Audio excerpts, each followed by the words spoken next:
যখনই মাটির স্বাস্থ্যের কথা ওঠে আমাদের মাথায় কি আসে? নাইট্রোজেন, ফসফরাস, তাই না? কিন্তু আসল খেলাটা কিন্তু আরও অনেক গভীরে, যা আমরা খালি চোখে দেখতেই পাই না।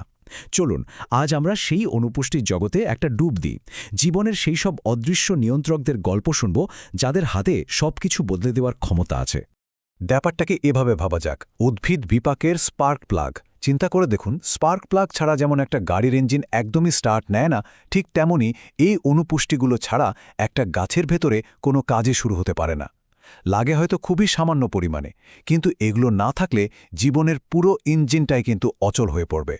তো প্রশ্নটা হলো, এগুলো আসলে কি, আর কেনই বা এগুলো এতটা জরুরি? ঠিক এই প্রশ্নটাই কিন্তু আমাদের আজকের আলোচনার একদম কেন্দ্রে। চলুন এই ছোট কিন্তু অসম্ভব শক্তিশালী উপাদানগুলোর রহস্যটা ভেদ করা যাক, আর দেখা যাক কিভাবে এরা মাটি থেকে শুরু করে একেবারে আমাদের খাবারের প্লেট পর্যন্ত সবকিছু নিয়ন্ত্রণ করে চলেছে। খুব সহজ করে বললে, অনুপুষ্টি হল সেই সব উপাদান যা উদ্ভিদ বা প্রাণীদের লাগে খুবই অল্প পরিমাণে, কিন্তু এর অভাবে যেটা হয় সেটাকে বলে গোপন ক্ষুধা বা হিডেন হাঙ্গার। আর এই ভয়ঙ্কর সমস্যার শুরুটা হয় কিন্তু আমাদের পায়ের তলার এই মাটি থেকেই। তো কারাই মূল খেলোয়াড়? Iron, zinc, manganese, copper, boron, এরাই হলো আমাদের গল্পের প্রধান চরিত্র। এই অদৃশ্য খেলোয়াড়রা আছে কি নেই, তার উপরই নির্ভর করে আমাদের ফসল কতটা স্বাস্থ্যবান হবে, আর শেষ পর্যন্ত আমাদের শরীরই বা কতটা পুষ্টি পাবে। আচ্ছা, এবার চলুন একটু গভীরে যাই। দেখুন, ব্যাপারটা কিন্তু এমন নয় যে মাটিতে পুষ্টি থাকলেই হলো। আসল চ্যালেঞ্জটা হলো, গাছ কি আদৌ সেটা নিতে পারছে? আর ঠিক এইখানেই মাটি যে কেমিস্ট্রি বা রসায়ন, সেটা একটা অদৃশ্য দারোয়ানের মতো কাজ করে। গাছ পুষ্টি পাবে কি পাবে না, সেটা মূলত তিনটা রাসায়নিক শক্তির ওপর নির্ভর করে। এক নম্বর হলো মাটির পিএইচ, মানে মাটিটা কতটা অ্যাসিডিক বা অ্যালকালাইন। ২ নম্বর হলো রেডক্স পোটেনশিয়াল, যেটা নির্ভর করে মাটিতে অক্সিজেন আর জলের পরিমাণের ওপর। আর ৩ নম্বর হলো কমপ্লেক্সেশন ও চিলেশন, মানে কিভাবে জৈব পদার্থগুলো পুষ্টিকে গাছের জন্য তৈরি করে দেয়।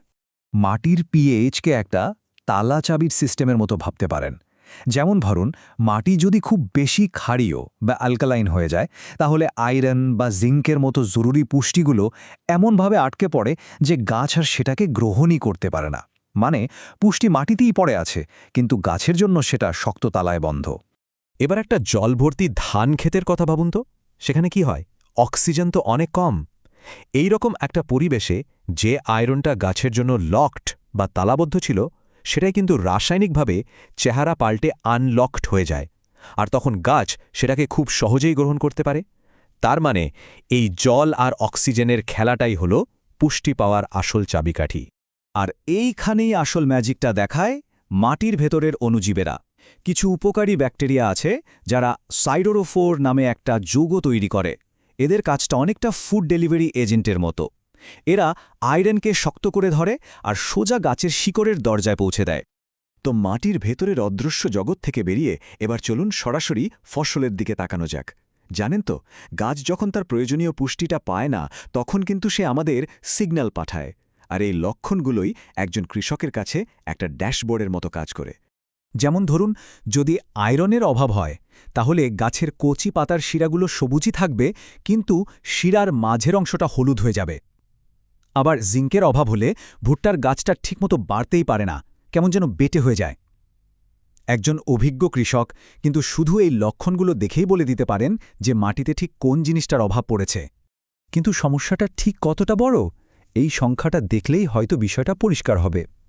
দক্ষিণ এশিয়ায় প্রায় 40%-এরও বেশি চাষের জমিতে জিঙ্কের অভাব।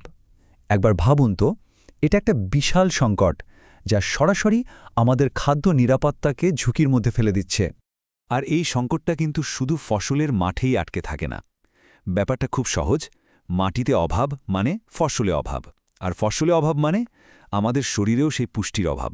এভাবেই একটা কৃষি সমস্যা ধীরে ধীরে একটা গ্লোবাল হেলথ ক্রাইসিস বা বৈশ্বিক স্বাস্থ্য সংকটে পরিণত হয়। শুনতে অবিশ্বাস্য লাগতে পারে, কিন্তু এটা সত্যি।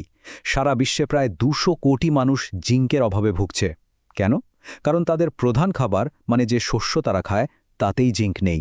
আর তারও মূল কারণটা হলো মাটির ঘাটতি।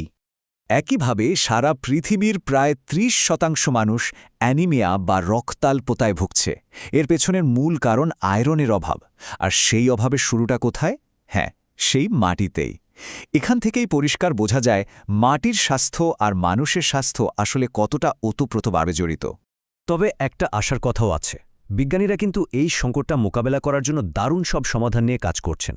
আর যেহেতু সমস্যাটা শিকড়ে, সমাধানটাও তো শিকড় থেকেই শুরু করতে হবে, তাই না? এই সমাধানের একটা চমৎকার কৌশলের নাম হল বায়োফোর্টিফিকেশন। এর মানে কি? এর মানে হল সরাসরি ফসলের মধ্যেই ভিটামিন আর খনিজের পরিমাণ বাড়িয়ে দেওয়া। এটা করা যায় সার দিয়ে অথবা এমন উন্নত জাত তৈরি করে যা নিজেই বেশি পুষ্টি সঞ্চয় করতে পারে। বলতে গেলে এটা কৃষির মাধ্যমে জনস্বাস্থ্যে একটা বিপ্লব আনার মতো ব্যাপার। এর মূলত দুটো প্রধান রাস্তা আছে। একটা হলো অ্যাগ্রোনমিক বা কৃষিভিত্তিক, যেখানে সরাসরি মাটিতে বা গাছের পাতায় জিঙ্ক বা আয়রনের মতো সার দেওয়া হয়। আর অন্যটা হলো জেনেটিক, যেখানে বিজ্ঞানীরা এমন নতুন জাত তৈরি করেন যা মাটি থেকে স্বাভাবিকভাবেই অনেক বেশি পুষ্টি শুষে নিতে পারে। তো কৃষকরা মাঠে কোনটা ব্যবহার করেন? দুটোই। মাটিতে সার দিলে সেটা লম্বা সময় ধরে কাজ করে। আর যদি খুব দ্রুত ফল দরকার হয়, মানে ইমিডিয়েট সমাধান, তখন সরাসরি পাতায় স্প্রে করা হয়।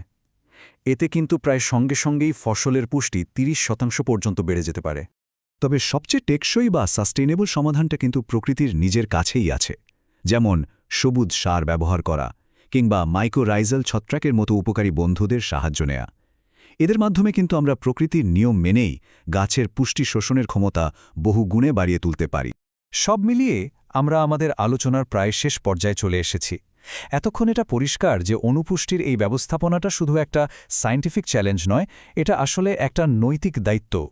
আর আজকের আলোচনার মূল কথাটা তাহলে এটাই, যখন আমরা মাটির এই অদৃশ্য নিয়ন্ত্রকদের যত্ন নিই, তখন আমরা শুধু মাটির উর্বরতা বাড়াই না, আমরা আসলে গোটা মানবজাতির স্বাস্থ্য আর পুষ্টিকেই সুরক্ষিত করি। তাহলে শেষ প্রশ্নটা এটাই, আমরা মাটিকে কি হিসেবে দেখব? শুধু ফসল ফলানোর একটা মাধ্যম, নাকি একটা জীবন্ত সিস্টেম যা আসলে সবকিছুর মূলে? মাটির প্রতি আমাদের এই দৃষ্টিভঙ্গিটাই কিন্তু ঠিক করে দেবে আমাদের ভবিষ্যৎ প্রজন্মের স্বাস্থ্য কেমন হবে। কারণ মাটির শুধু একটা মাধ্যম নয়, মাটি হলো জীবনের আসল ভিত্তি।